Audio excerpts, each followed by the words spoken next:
तो दोस्तों एक बार फिर से स्वागत है आप सभी का आपके अपने favourite English learning channel scholar English पर। मेरा नाम है दीपिका कुमावत और मैं इस चैनल पर वेरियस कॉम्पिटिटिव एग्जाम्स के लिए इंग्लिश सब्जेक्ट टीच करती हूँ।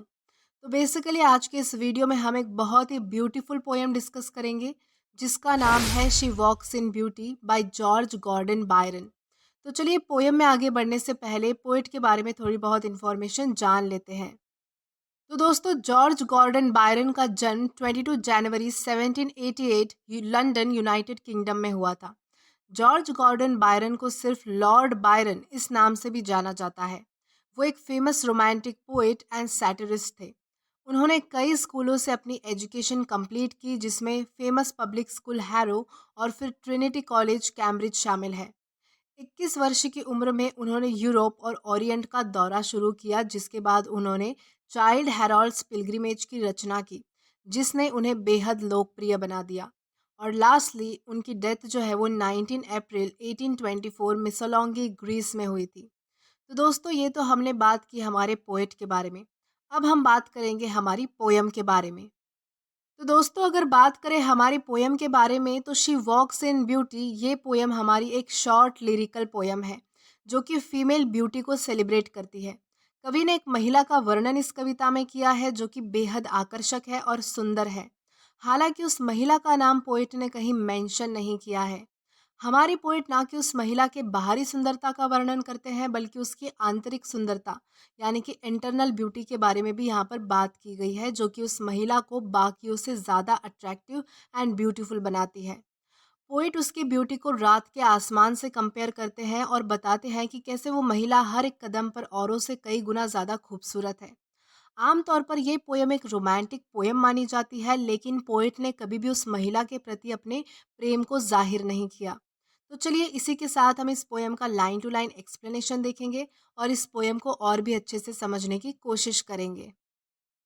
तो हमारी पोयम का फर्स्ट स्टैंजा है she walks in beauty like the night of cloudless climes and starry skies and all that's best of dark and bright meet in her aspect and her eyes this mellowed to that tender light which heaven to gaudy day denies।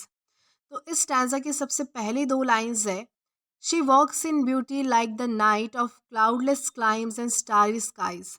तो यहाँ poet कहते हैं कि वो सुंदरता में चलती है यानी कि वो इतनी खूबसूरत है कि उसकी हर एक चीज़ में अच्छाई है और कदम कदम पर सुंदरता है और खूबसूरती है। और वो किसी रात के आसमान की तरह है जो बिल्कुल क्लाउडलेस है और बस तारों से भरा हुआ है। यानी कि उसकी ब्यूटी अनएक्सप्रेसेबल है और उसकी सुंदरता में कहीं भी दाग नहीं है, बस अच्छाइयाँ ही है। क्लाइम्स का मतलब होता है क्लाइमेट। ओके, देन इसी के साथ हम आगे जाएंगे हमारी नेक्स्ट लाइंस की ओर। देन हमारी लाइंस है and all that's best of dark and bright meet in her aspect and her eyes. और उसकी ब्यूटी जो है वो डार्क एंड ब्राइट इन दोनों का ही बेस्ट कॉम्बिनेशन है जो कि उसके फेस और उसकी आंखों में यानी कि उसके चेहरे और उसकी आंखों में जो है वो झलक कर आता है। दोस्तों एस्पेक्ट का मतलब होता है फीचर्स यानी कि चेहरा या फिर अपीयरेंस। ओके, देन इसी के साथ आगे बढ़ते हैं। देन है thus mellowed to that tender light which heaven to gaudy day denies. तो यहाँ कहा गया है कि उसकी ब्यूटी का डार्क एंड ब्राइट कॉम्बिनेशन है जो वो बहुत ही ज़्यादा सॉफ्ट एंड स्मूथ है। और उसकी ब्यूटी किसी दिन के उजाले की तरह ब्राइट यानी कि गॉडी नहीं है बल्कि टेंडर है यानी कि रात की तरह काम एंड स्मूथ है। दोस्तों मेलोड का मतलब होता है किसी चीज़ को स्मूथ एंड सॉफ्ट बनाना और गॉडी का मतलब होता है ब्राइट यानी कि बहुत ज़्यादा उजाला। टेंडर का मतलब होता है काम सिरेन स्वीट। तो इसी के साथ हम आगे जाएंगे हमारे नेक्स्ट स्टांजा की ओर और अगले स्टांजा को समझने की कोशिश करते हैं। तो हमारा सेकंड स्टांजा है one shade the more one ray the less had half impaired the nameless grace which waves in every raven tress or softly lightens over her face where thoughts serenely sweet express how pure how dear their dwelling place। तो इस stanza की हमारी सबसे पहली दो lines है one shade the more one ray the less had half impaired the nameless grace। तो दोस्तों इन 2 लाइन्स में ये बताया गया है कि उसकी ब्यूटी इतनी परफेक्ट है कि अगर एक शेड ज़्यादा या फिर एक शेड भी कम हो जाता तो उसकी सुंदरता इम्पेयर यानी कि डैमेज हो जाती। यानी वो बिल्कुल परफेक्ट है। तो दोस्तों यहाँ पर नेमलेस ग्रेस उस लेडी को कहा गया है क्योंकि उसका नाम मेंशन नहीं किया गया है, इसलिए उसे नेमलेस कहा गया है। और ग्रेस का मतलब होता है ब्यूटी। देन इसी के साथ आगे बढ़ेंगे। Then next two lines है which waves in every raven tress or softly lightens over her face। तो उसकी सुंदरता उसके बालों में भी चमकती है जब वो बाल उसके चेहरे पर सॉफ्टली आते हैं। दोस्तों रैवन जो है वो एक क्रो फैमिली का बहुत बड़ा बर्ड है जिसके शाइनी एंड ब्लैक फेदर्स होते हैं। और ट्रेस का मतलब होता है बाल। तो यहाँ पर ये बताया गया है कि उस लेडी के जो बाल है वो उस पक्षी की तरह सुंदर और बहुत ज़्यादा शाइनी है जो उसके चेहरे पर पड़ते हैं और उसकी ब्यूटी में चार चांद लगाते हैं। यानी कि उसके बालों की वजह से जो है वो महिला जो है वो बहुत ही ज़्यादा खूबसूरत लगती है। जब वो बाल उसके चेहरे पर सॉफ्टली आते हैं तब वो और भी ज़्यादा सुंदर लगती है, अट्रैक्टिव लगती है। देन है where thoughts suddenly sweet express how pure, how dear their dwelling place। तो यहाँ पर ये बताया गया है कि वो सिर्फ एक्सटर्नली ब्यूटीफुल नहीं है बल्कि इंटरनली भी ब्यूटीफुल है, यानी कि बहुत ज़्यादा खूबसूरत है क्योंकि उसके थॉट्स, उसके विचार जो वो बहुत ही कामली एंड स्वीटली एक्सप्रेस करती है। उसके विचार, उसका माइंड बहुत प्योर है और वो जहाँ रहती है वो जगह भी बहुत खुशकिस्मत होगी।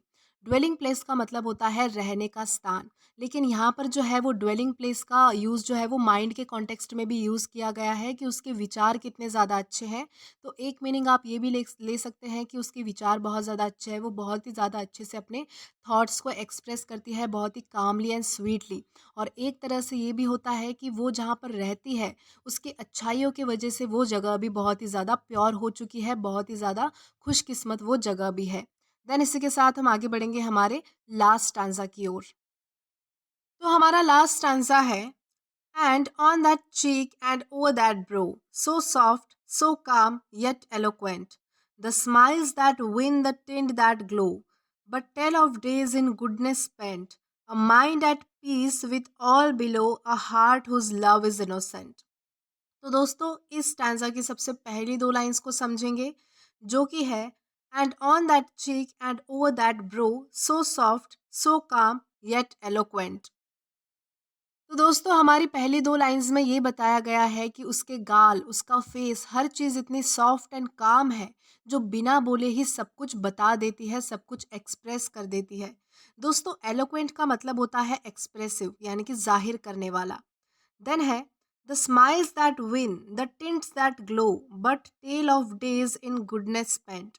और उसकी मुस्कान दिल जीतने वाली है और उसके चेहरे पर जो चमक है, जो रंग है, वो ये बताता है कि उसने अपने दिन कितने अच्छाइयों में बिताए होंगे। A mind at peace with all below, a heart whose love is innocent. इसका मतलब होता है कि उसका माइंड जो है वो बहुत ही ज़्यादा शांत है और उसका दिल जिसमें जो प्यार है वो बहुत ही ज़्यादा मासूम है, इनोसेंट है। यानी कि वो ओवरऑल परफेक्ट ब्यूटी है, इंटरनली और एक्सटर्नली दोनों ही तरीक़ों से।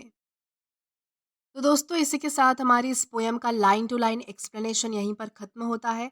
आई होप आपको ये वीडियो ज़रूर पसंद आया हो, और अगर आपको ये वीडियो पसंद आया हो तो do like this video, subscribe the channel and share as much as you can. और अगर आपने इससे पहले वाले वीडियोस नहीं देखे हैं तो यहाँ पर मैंने एक प्लेलिस्ट प्रोवाइड की है जहाँ पर आप क्लिक करके वो सभी इंटरेस्टिंग वीडियोज़ एक्सप्लोर कर सकते हैं। Till then keep learning. Thank you.